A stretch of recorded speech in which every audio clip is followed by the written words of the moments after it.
Good afternoon, welcome to the Midday Mull for Wednesday the 9th of June. Continuing to read through the book of Deuteronomy. In Deuteronomy chapter 13, there's a warning against following other gods. And it begins as follows. Moses gives them this. If a prophet or one who foretells by dreams appears among you and announces to you a sign or a wonder, and if the sign or wonder spoken of takes place, and the prophet says, let us follow other gods you have not known, and let us worship them, you must not listen to the words of that prophet or dreamer. And as I read that, I thought, our inclination would be that if there's a foretelling of a sign or wonder, and that happens, surely that validates the prophet. Surely that validates this person that's coming to speak to us. But Moses says it doesn't matter what people do.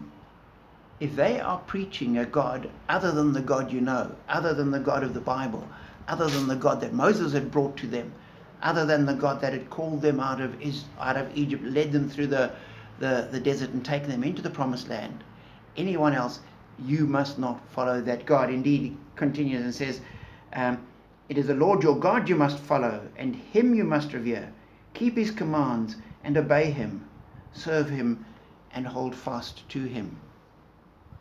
And Moses was speaking at a time when the people could well say, well, Moses is there representing God, and this false prophet is there. Clearly that's a false prophet.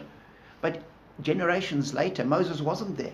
What they would have to rely on was the revelation that Moses had brought to them. They'd have to go back to the first 5 books of the Bible, the law, and say, this is the revelation Moses brought from God. This sets the standard. This is the God that we worship. So if this other person is suggesting something else, have nothing to do with him. Indeed, it goes on and says, have that prophet put to death.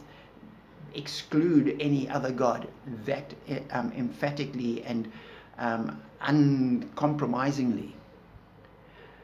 And today we need to be doing the same thing. The world is full of good ideas and wonderful suggestions.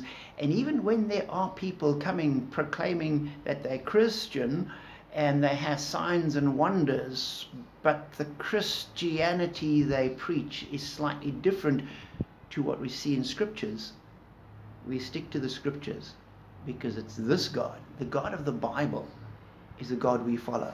Doesn't matter what the signs are, doesn't matter what the wonders are, doesn't matter how plausible and wonderful and dynamic and whatever else the prophet, the preacher, the whoever is. If it's not the God of the Bible, it's not God, and we must have nothing to do with it. So be encouraged as you read scripture to hold on to that God, the God that speaks, the God that has revealed himself in the pages of scripture, the God that draws near to us when we call on him, the God of the Bible. And be comforted, be encouraged, be strengthened by him, that you will walk in his ways and not turn aside to the right or to the left, but we'll hold on to this God, because that is the only God. And be encouraged as you do that, and know his blessing.